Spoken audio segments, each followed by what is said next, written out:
In this podcast, we share some of the challenges and difficulties in life. Content may include open dialogue about topics such as suicide, depression, feeling lost or alone, anxiety, addiction struggles, homophobia, and descriptions of bullying experiences.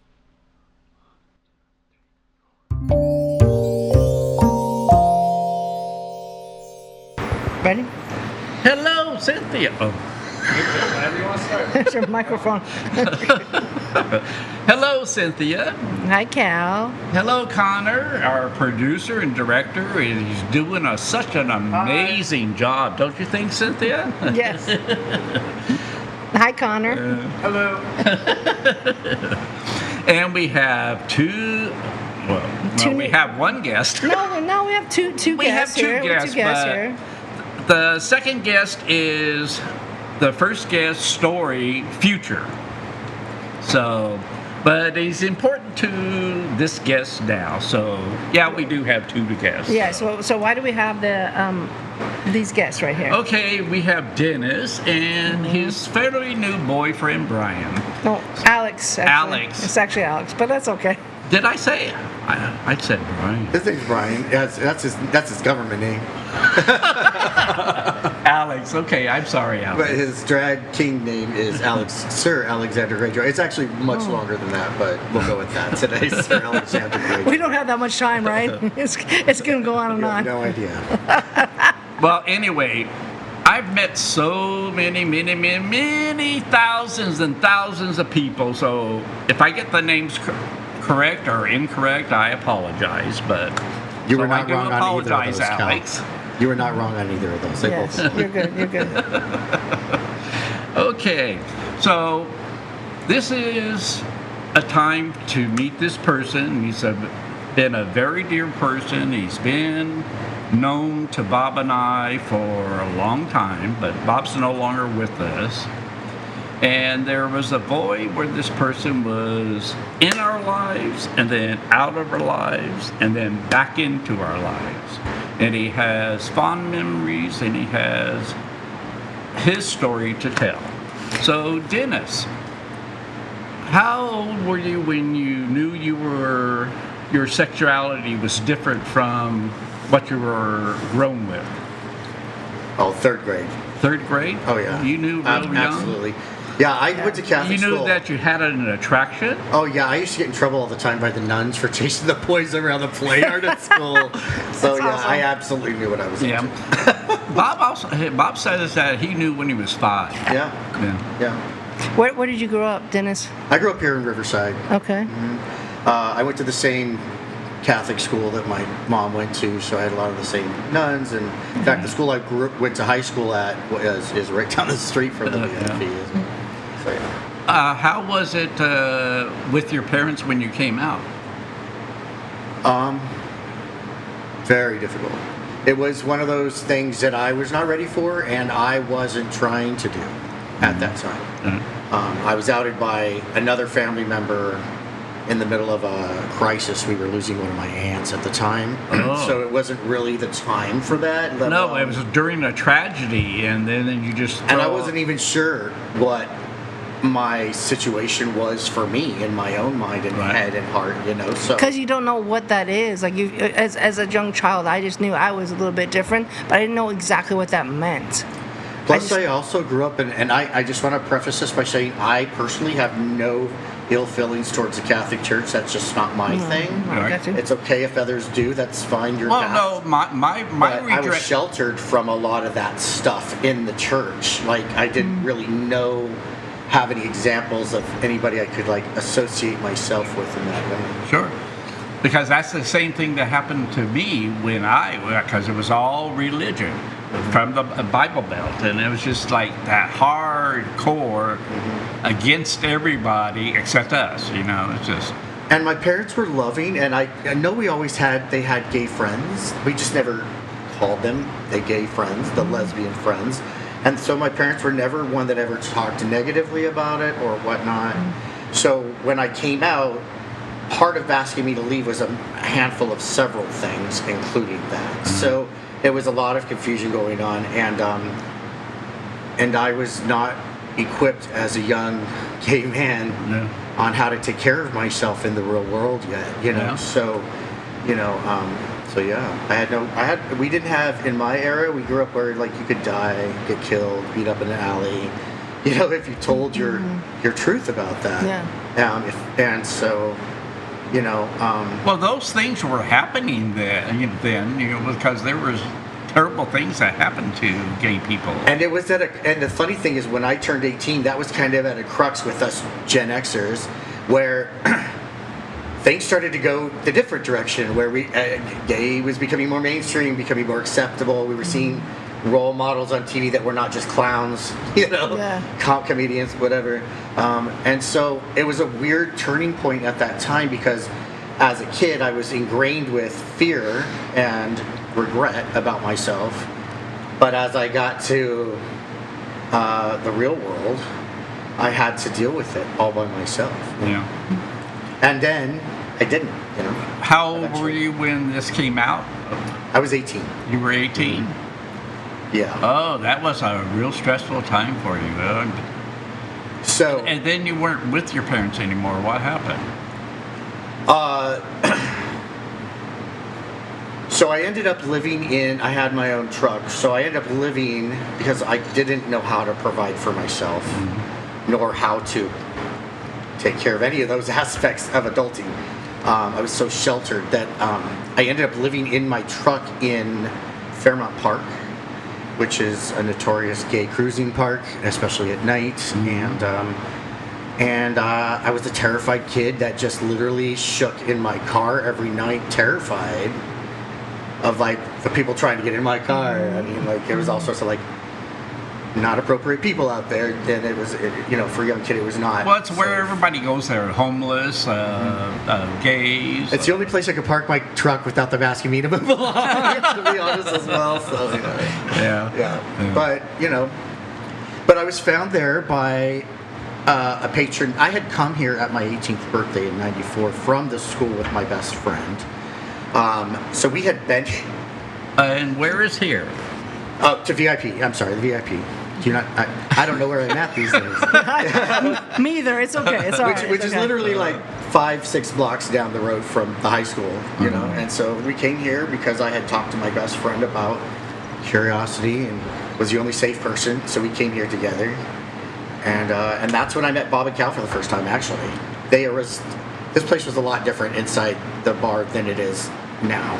But there was tables that were set up right outside the window, and these two were sitting at the first table when I came in, and we sat at a table, and then they, Bob was not the kind of person who, if somebody was new, to like just let them be around and not know who they were. Yeah. So I already knew this was a safe place to be from that initial interaction I had with Bob, and then also Cal too, and this.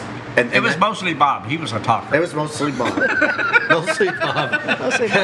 It's very funny though, because when I did, you said we were away for a while. When I did come back, and I started integrating back into the VIP family again, I was in my 40s, and it was after the pandemic, and I came up here to take care of my mom and such. But I knew, even instinctually then, that's my safe spot. I can go there. It always has been. It's family. It's, and the thing is that like, so when I was in the park, I didn't know how to get out of that. I was literally suicidal. I'd also had been on Ritalin since I was 6, which was also no longer in my system, and all of a sudden. So I had a lot of things that hurdles. I probably would have died out there eventually really soon because I couldn't even feed myself.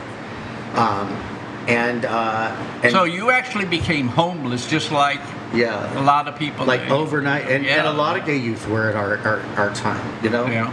And a lot of people in our community helped us, especially the drag community. A drag queen saved me out of the park.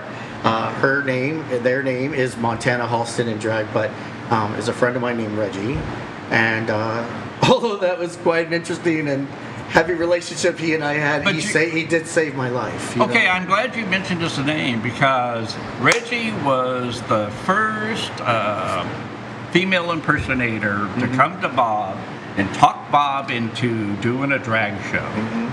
And Bob goes, we did the coronations and we dealt with female impersonators and their attitudes and prima donna, get out of my face, just that.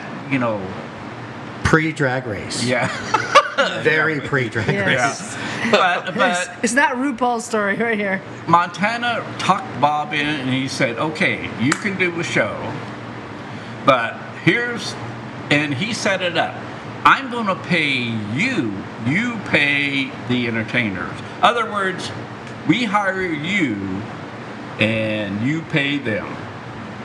But we pay you, you pay them. So we break that tie, and entertainers are going to come up to Bob and say, Deal with the Montana. Yeah. So we put the structure right away, and it worked. Yeah. And and the thing is Montana brought up the business, and then all of a sudden she had it going. So she knew, and her favorite was the country singer. Reba McEntire. Yeah, she was totally Reba McEntire. She had, because she had no upper lip herself, so it was real easy to pay for it. Yeah. But I'll tell you the thing so in the VIP now, the stage is gorgeous, and for those who don't know, VIP is the epicenter of like the drag world here in Southern California, and maybe beyond, probably way more beyond. There are a lot of entertainers that have been on like Drag Race and whatnot that came off this stage and got their start. And a lot, they didn't get their start from somebody that started, that from the stage, they got it from somebody that started. They did it on their own through here, like Mayhem. Yeah, exactly. And the thing is that we have a very successful community based on the people that came from this club. Sure. Yeah. Most definitely. Absolutely. Can I ask you a question? Sure. So what got you into drag, to wanting to do that? So because I don't know, so I want to. So I have a drag mother, and I've had her since I was 18. Because when I left here, after I got stable, Montana introduced me to my drag mother, and her name was Spice Diva. She's passed away. She passed away from AIDS in like 2001, I think. I'm not quite sure exactly the date, but anyway. But she put me in drag for the first time, and she had an amateur drag competition at a bar called CC Construction Company. What did that feel like the first time you did that? What did that feel like? Well, so I'm a drag king entertainer. I perform in full regalia makeup with costume, but as a male character. And of course, at that time, all you did was female processing. So I did do it, and I will tell you, although it wasn't necessarily my true self inside, it was the most free I had ever felt. And at that time, I hadn't been celebrated by anybody for anything that was of a creative level that I got to be the choice maker on. And so, it gave me a freedom that I was like, the choice maker. That's beautiful. The choice maker. The choice maker. For yourself, for your heart, for who you are. Yeah. Well, you know what? When I realized that people weren't going to be there for me, the people that had told me we're family, we're going to be there for you, but then found out that I was gay, and then it was like, deuces. It was like, it was so like, I don't know how I got to acceptance quickly on it, but I realized that better. As a kid, somehow I had maybe a survival skill, I'm sure. Yes. And so, luckily, things were provided for me. The drag community saved my life. My drag mother raised me. She was one of the better parents I think I've ever had. Her and her husband at the time, she was a trans black woman. I'd never met any trans people prior to coming to VIP. But they were the most kind to me. They taught me how to get a job, how to pay properly and pay rent, and all these little tiny things that I just didn't know how to do. And I'll tell you, I'm the character of person I am because of my drag mother. So you actually created your family by the people you met. And sometimes my family chose me. Yeah, absolutely. Yeah. So, and I'm grateful for that because it's stronger bonds that I know I can depend on. Yeah. Even when things are not the prettiest. No, you or you the touch, best. You touch the simplicity of true love and acceptance, and no questions asked, and no negativity, and you discovered the positive part of what you can give. Yeah, I don't know. I guess I wasn't gonna let anybody or anything, and still to this day won't dim my shine or dim my light. I like that. I won't do it. I don't need to. You have your I factor then. That's what happened. Your drag mothers helped you cherish your true self. Yeah. And they honed into it, and they did whatever you wanted to do, and they tried to make you change, and they taught you new things, and they were actually being can I just tell your you about parenting. so one other person, another Halston, Vanity Halston, yeah. saved my life a second time. So I did become addicted to meth because I couldn't find Ritalin on the street, and it was pretty much the same feeling I got. Sure. It's a meth-derived psychotropic or whatnot. And I went through a battle with that for many years, over 20 years. And Was that during the period in which you weren't here? yes. Okay. Yeah. And it was also in the period where I wasn't there as well. Yeah, most definitely. You weren't Exactly. available, yeah. For real. I got you. It was a road that I thought I didn't even want off of after a while. But there was always this hope that I would just like maybe not wake up the next day or something, because it was just like I didn't know how to stop it. And I tried so many times. But pandemic hit and everybody went away. And it was the first time I was like, I don't have to do this anymore. I don't have to live. You don't have to show up for other people. You don't have to do this. You don't have to do that. And at that time, I was providing for everyone around me, and nobody was going home. And I couldn't figure out how to stop it. And it was like You had a cult. really, and it wasn't what I wanted. Let's be honest about that. But in reality, is I did. When we went on lockdown, I took that opportunity to clean up, and I've been clean off meth for over 4 years now. Okay. That's awesome. And but the thing is that the first 2 years were hard because I had no outlet, because I needed something else to focus on. I mean, I did do this 12-step program. I worked the steps and all that, and it changed Proud my of life. you for it. It Most made definitely. my life so much better. Yeah. What did you focus on then? So what I did do is I started going to drag shows. I would come here when they reopened, and I'd be here, I'd be here Thursday, Friday, Saturday, and brunch every day. Every day. And I just, it was the thing that, I thrived for, like we all did for some, Attention. Yeah. And then when I was like, oh my gosh, like I've done this, and this is something I wish I could do, but I wish I could do it as a male version of this, Like that's what would make more sense. Sure. So I went to Vanity, and she has her competition out at the bar that I work at. I think you just didn't want to shave. Well, I have shaved actually for my art many times, and even when I kicked and screamed doing it, I didn't really want to.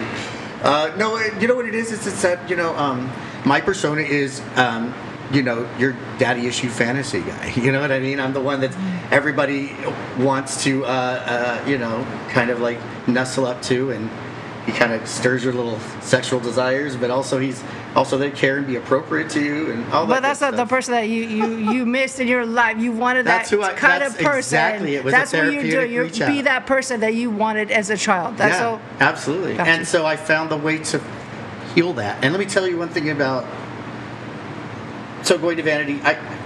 First of all, if you don't know, in our drag community, to be outside of the RuPaul cookie cutter thing at this point is really hard to have a regular career on. Sure.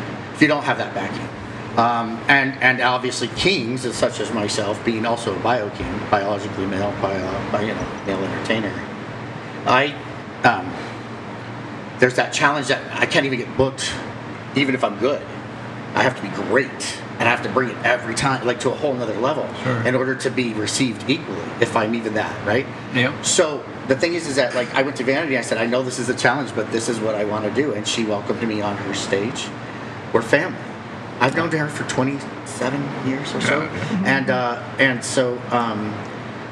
learned a lot in that process, and I became a well-rounded entertainer. And what happened for me was, I don't feel like my bar, although they're not owners or affiliated in any way, there's a lot of us that are from this bar that are at that bar, or have been, or cross over, a lot of the entertainers as well, all the time. And so I feel like I'm still slightly like at home here at the VIP when I'm at my other bar. Okay, can I ask you a question? Yeah. Okay, you knew our staff when you first came in here.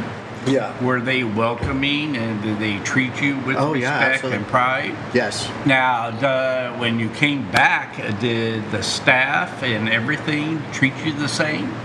No. No. Why? Why? They treated me better. They did. They really did. I mean, honestly, I think a lot of people were. So nobody of my age group that was around when I was here is still here. Really, not anybody that I remember from the '90s. But I was also young, so maybe. But the group that's still here had the same energy, same vibe, same. It's like the gay cheers, kind of. It's like a gay cheers, but that's what I call Arts With Bar no and- Carla. Arts Bar and Grill. It's like that was a place that Bob and I went to, and that was like our cheers because it was different from ours, and it wasn't like loud music and dancing and all that kind of stuff. It's quiet and conversations and all that kind of stuff. So. That's all he does when he comes to our place. Oh my gosh, he just dances. He plays loud music. He won't go to sleep. No, it's true. You will not go to sleep. You're dancing all night long. All night long. Cal, go to sleep, please. He's out there doing it. I'm like, oh, Free. Well, with as much as they've done in their lives, dancing free, I'm happy that's where he's at. Because they've done I should let him do it. Trust me. Let him do it. All right, let him do it. All right. He deserves it at this point of his life. So can I ask you a question? Sure. So who do you have next to you right now? So this is a couple. Well, he's a couple different people to me. First of all, he's my boyfriend. His name is Brian. Say hi, Brian. Hi, everybody. Wait, I thought it was Alex. Well, his drag name is Alex. Oh. He's also a drag king as well. So that's why I was telling you weren't wrong. Oh. Yeah. Neither one of us were wrong. But maybe we were both wrong. I don't know. But okay, go ahead. Why could it be wrong when Brian, it feels Alex, so you're right? confusing right now. Sometimes I have a hard time knowing which name this person knows. So you So introduced me Well, as... hopefully I know when you're on stage what your name is. I'm figuring it out. yeah. No, you introduced me as one name, and then you introduced... So I'm like, okay, I'm confused. All right, now we know. And Brian is not only is he my boyfriend, but he's also my drag son. So when my drag mother passed, our drag house dwindled down to there's only one other member, and he doesn't do drag anymore. No. I wouldn't trade my drag house name, the House of Diva, for any other name because it made me the man I am. But I got to coach Alex, we'll call him Alex in his dragon, through the competition he just did the season after me. Okay. And so I got to teach him all of the stuff I know. All the And he tricks placed higher than me in the competition than I did. Yeah, he placed third. He Way to placed go. third at 111 bar at Vanity's Drag Star. And so how long have you two been together? Since the first week of the competition. 4 to 5 months. 4 to 5 months. Yeah, around there. We'll guess. A new love, a new attraction. So. It's interesting when you're passionate about creativity together, and we had to do it in an expressed way for 10 weeks. Sure. And we matched a lot of energy most of the time in a creative way that worked really, really well. He trusted a lot in me, sometimes not, but we got there. It was every week is like a cathartic process in that. Sure. It's like you have to do something you never thought of for yourself, and you have to do it in 7 days. Full, well-rounded concept and such. And the thing is that, but when I saw he has such a beautiful brain, can I just say that? He is... Well, he has a beautiful face too, but his beautiful brain is Debatable. also... Debatable on that. No. The brain, beautiful brain, yes, absolutely. Both. Equalmente. Yeah. Oh, thank you. He is a pretty boy. But I will say he's, so I don't know, besides being... it's here. Yeah, right, in my heart. But the thing is, what you don't know all about him also is he's also a grad student at USC right now. Oh. Yeah. Yeah, I'm getting my master's in education, and I'm... You want to be a teacher? Yes, because drag ain't paying the bills. Can't bring it in. No, but I love education, and I see the power in it. What so that's grade what do you I want to teach? High school. High school? Okay. High school. Ooh, that's really a hard period for a child. Mm-hmm. So you're going to be dealing with many different challenges with each person because they're all growing into their maturity. So he's already doing student teaching. He just did it in Palm Springs, and now he's going to be in another city in the desert this season and this semester and season. I'm so stuck in this. But like his students, like when we see them out in public, literally love Mr. Mendoza. Can I say your last name? You can say my last name. Mr. Mendoza, can you please help me carry my books to my class? Absolutely not. Absolutely not. Go. Everyone else, but not you. Not you. Absolutely not. No, but that's a great profession. I mean, we need teachers. Why did you decide on that profession? Why did you want to do that? I think education is a powerful tool for people, and I think that if you are educated, you are powerful in society. You have a power that to not only change the world, but also not only just the world, the immediate world around you. There's so much ignorance, bigotry, racism, sexism, all of the isms that can be combated with education. And a lot of people could be more educated, they just don't know how to get educated. They don't have the tools for it. So if you become educated, you can provide those tools. So when I see my students struggle, I have the tools to help them out. I believe in helping craft their journey and to do better in society and be better than me. So for me, education is a powerful tool that should not be underestimated. And part of the reason why students and I connect really well is that the school that I went to did not have the diversity in terms of teachers. Like, I'm Latino, I'm a person of color, I'm queer. So for them, a lot of students connected queer? with that. Yes. I was going to say. I can tell right off. All right, let's get out of here. No. I'm going to tell you, No, you're he's totally saying right. such an amazing thing for a salesperson He is. to come to this and go through the issues that you've gone through in your own life, to come to the terms that you want to teach. You're going to be an amazing teacher. I can see that, and Cal, I thank I'll tell you God something. put you on this world. I want to tell you something that for me, I've never told him, but something that is like completely powerful about this person. We're dealing with a lot of like stuff in our school system trying to suppress LGBT rights and communications and identifications and honoring people as they truly are. And the thing is that and a lot of that is also associated with the drag community. I don't know why we're associated with that, but that's what we're doing in this society, and or some people are. And the thing is that this is a person who's being a teacher and is also jumping in fearlessly to doing his artwork as a drag entertainer as well. And to me, it's like he's become his true self. True self. Keep him from becoming his true self. He's got his I factor and he owns it. He owns it. Yep. And that's what this whole podcast is about. Just going through life, having experiences, and come to what you are and what you're meant to do. It doesn't matter if it's drag. It doesn't matter if you're a teacher. What are you going to say? I see you're going to say something. If you just want to do the sewer line or just whatever. It's just... What are you going to say? He's going to say something. Oh, no, I was just agreeing. That's why sometimes I gesture when I move. Like, I agree. I was like, no. I was like, I agree. You were on point. No, you were on point. I wasn't. Beautiful. I guess I was just add on to that because I was agreeing with everything that was being said. Is that for me, one of the things I was told recommended was not to talk about drag to my students. Like they said, get to know your students, but be careful what you mention to students because parents could twist it. And I said, you know what? No, I shouldn't live in fear. So I mentioned I'm going to do this competition. It's going to be fun because my students students were so excited to know more. Like they were thirsting for wanting to know more. Because they are in competitions. They are in sports competitions, dance competitions. So when I said to them, I'm in my own competition, and I showed them photos, I showed them the photos that I could do because it's a 21 and over bar. So it's still like I would say, oh, this is how I looked, and this is the cast, and they all loved it. And I couldn't go the final day of school because my student teaching ended right before the school year ended, so I couldn't go in and say like, oh, I got third place and talk about that because they share with me. Which is really sad you can't share your successes.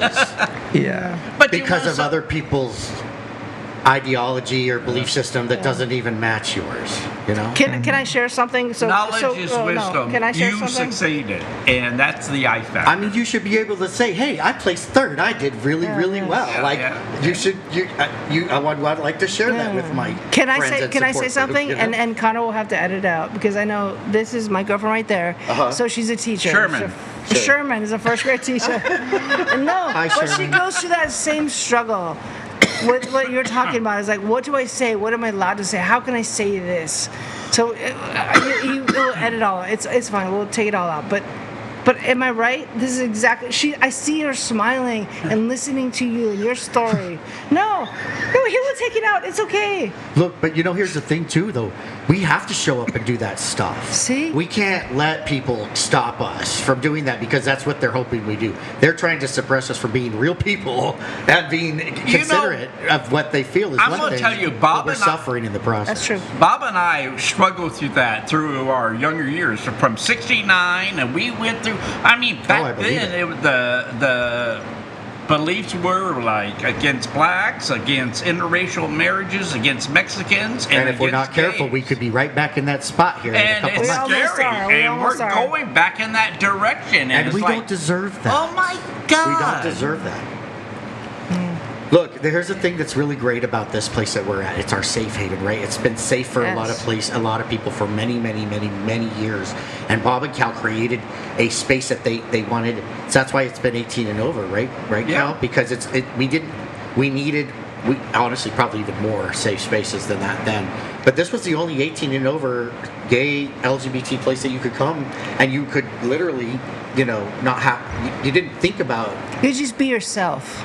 Or you also could feel like you weren't going to be like harmed Yes, that's true.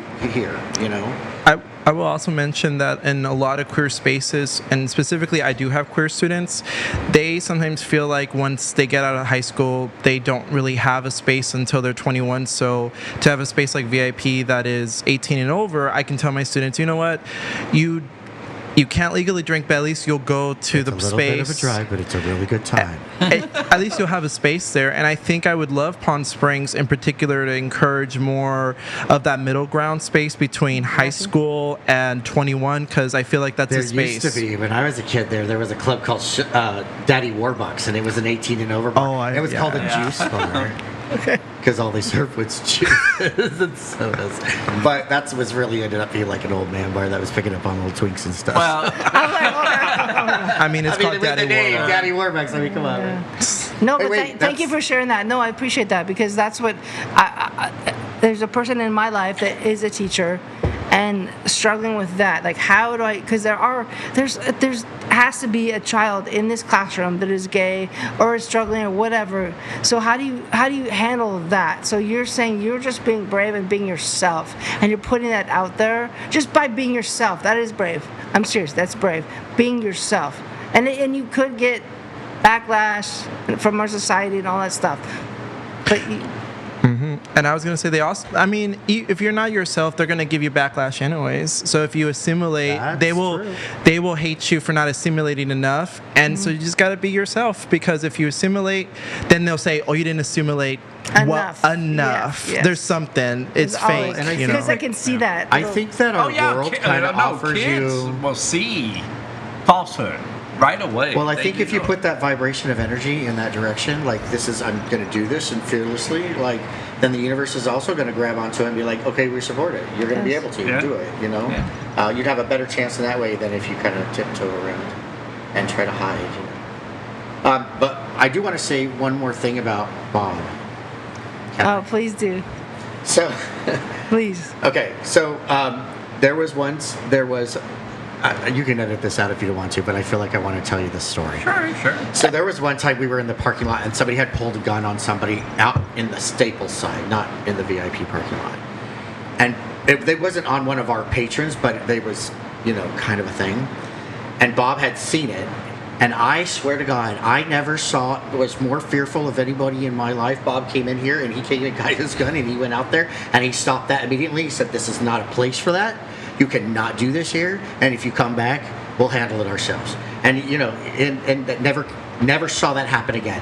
And I'll tell you, it was a kind of a frightening moment, but it was also one of those things where it was like, look, and this is where what I'm trying to get to, like, as our older gay community is like it's now our turn to take care of the younger ones, right? Sure. And that's what, like, Bob did. He for was in us. charge. He took care of the situation. Yeah, and So are nobody you doubted saying that Bob talked to you when you were younger and helped you with your growth and so gave you well, wisdom the thing of is, his life? The thing is that Bob kind of treated everybody like surrogate children. I felt like so. Yeah. No matter what you were doing or dealing with, I didn't know how to communicate what my problems were. But what I did know is that I could be around Bob and I could be just quietly safe around him while he was talking to me or other people. So it was more for me with him. It was just because I didn't know how to communicate as a child. It was more about just being in his presence felt safe more than anything. Bob was a socialite. He had to talk to everyone. He had to be known. Everyone, yeah. Yeah, he had to know everyone. And I want to tell you about, and when he took Mitchie under his wing. So Mitch has been here for a very long time. Yes. And he's my best friend. And when I came back here, I was terrified to leave that bar at first. Remember? Yeah. I would sit there and socialize, except only with Mitch. And eventually Mitch got me out to be around the rest of the people in the bar. Mm-hmm. And I had been so scared of people due to my drug addiction that I didn't know that normal people that could care about you really existed. Mm-hmm. And so I slowly integrated into a family here again. Mm-hmm. And I was in that family every night. We sat outside. We said, when I came back. Luckily, opportunities have given me a chance, and it's because I got my start on this stage as well here at the VIP and in the Hot Mess Express show they have. And it opened the doors for me to be able to find that purpose I was telling you I needed from my, from the getting clean and whatnot. And so now I live in Palm Springs, but this is my home. But Bob put Mitch under his wings, and he became more than what Bob was. That's the beauty of how I know. And I'm going to tell you, Bob brought Mitch into my life because he knew his future was death. Because he was diabetic and he had a lot of medical issues, but he taught him everything he knew about this bar. People don't really, outside of the bar family, maybe know this part, but Mitch saved this bar a couple times. Yes, he has. More than once. Yeah. Especially during COVID. For those of us who find this as the spot that gave us our freedom, our beginning of our freedom, so many people found this place as their coming out spot. Sure. I did, obviously. Yeah. And also, I do want to say, my best friend from high school that brought me here on my birthday, a few years ago, she came out, and that she has been in a secret lesbian relationship for 10 years with her partner. And, her mom passed, and she couldn't be open about it with their family. And what she had seen from my experience with my family kept her quiet. Sure. And so even when she was an adult and she had a relationship, she also works in education. And, she had a lot of reasons to keep it quiet, But when she finally came out, she reminded me that the first time she identified with herself that she was when she brought me here that day as well. So a lot of people have found their truth just walking in that door. And you guys have created a space that people can continually do that. I'm going to tell you, it's the best pride of Bob and I's self of accomplishment and success and just giving. I mean, it's a business. Yeah, we're making money, and it takes care of our lives, and it keeps our roof but and it's so food. much more than that. But it's not about that. No, it's so much more than that. Because Bob and I, when we met together when we were young, I was 15 and a half years old, suicidal. He was 20. And back then, there was no laws against sexual minors and all that kind of stuff. I mean, it was there, but it was never enforced. But I eventually ran away from home because I was suicidal, and he took care of me. So when we had the chance, we had other business, we had a security business, and then we had to close that business, and we were sitting around going, what can we do? And then Bob was going, we had no... And in 1992, that's not something you would think of. Let's open a gay bar in Riverside. Well, there was already a gay bar in town, a Menagerie, and they were already there for, I think they were there for... But they're 21 and over, right? Yeah, they're 21 and over. So that's why Bob said, okay, well, there's only one gay bar in town, and we're here in Riverside. Can you tell the story of how Bob got the business started? Can we tell that story? Yeah, we're telling it. But anyway, so we just said, okay, we were young and we had few places we can go to. So let's just open up a restaurant, make it 18 and over, and we can get the younger ones coming in. And let me tell you, we had younger ones coming in like 15 with a false ID, and they're 18, and it's like, so I came out when I was 15 and got a negative. Yeah. So that's why we just did it. So we accept that. We accept that the need to know and the need to be accepted and the need. So that's they were why it was starting to important. get this business started. Yeah. Can I tell this story? Yeah. So when they were starting to get this business started and they were trying to figure out how to get business to come here, since Menagerie was the only place in town, right? And it was well established. God, I hope I don't get Peggy. I'm so sorry, but Bob used to go over to the Menagerie and just drink, and he would sit there and he would say, "Hey, have you heard about this new place down the road? It's amazing. You got to go check it out, and it's only 18 and over." And that's how he got. And people came. Yeah, and it's got its own kind of like separate little vibe. Well, how we got the people, because we opened up October 30th, 1992. Yeah. And Bob would go to the Menagerie before we were opening. He would like say, "I hear there's a new gay bar in town." And so what he did, he was created not an unintelligent man. You got it. You got it. But that's clever. Like, it's funny too because, like, if you tell something of your own experience as the owner, people are like, sure, right? But if you say just as a possible patron that filters in or something, people are going to believe that. Especially a stranger. Bob was a very smart businessman. He was, his mind was just amazing. Yeah. And he had the biggest fucking heart. Well, one thing I liked about Bob is he had foresight. Yeah. Like he understood and was not in denial of future things to come. And he deals with negatives very well. Very much. Very well. Very well. Yeah. Apparently he does. Calvin. I feel the shade in the room right now. Well, guys, thank you so much. Can we have you guys back again? Yeah, absolutely. That'd be awesome. Absolutely, I would love that. So, yes, Thank you. I want to talk more to Brian, a.k.a. Alex. Yeah? Either way, I've used both of those names for stage. Okay. So either way, we can work. No, but it was so wonderful having you guys here. And Thank you. I Thank appreciate you. it so much. For sharing your story, though. It's a deep story. It's a difficult story, but that's what we want to do here. But you're showing the positive part of your life, and that's what it's all about. Well, can I just say my last thing about it, and Yes, I'll please. leave it on Oh, this? sure. Is the reason Oh, sorry, why I shut it off. Ah! Just kidding. Shut her Come on. No, please share. No, the thing is that this. I think the thing is ultimately when you come here, this place gives you hope. You know what I mean? That I don't even know how to explain it. I mean, that's such a cheesy word. it's not. But it's even deeper than that. Like not having I hope, understand. but like a trajectory for hope. You know Like what I mean? you're okay. You're a good person. Or that you're you can fine. like things can change. Like they Yes. can, Sure, you yeah, know. yeah. And sometimes just having that sense of family and community and safety is enough to give you those first chakra things to help you build off of. You know what I mean? Yes. Well, Dennis, I want to thank you for being on the Thank you, comfort Calvin. zone. I love you.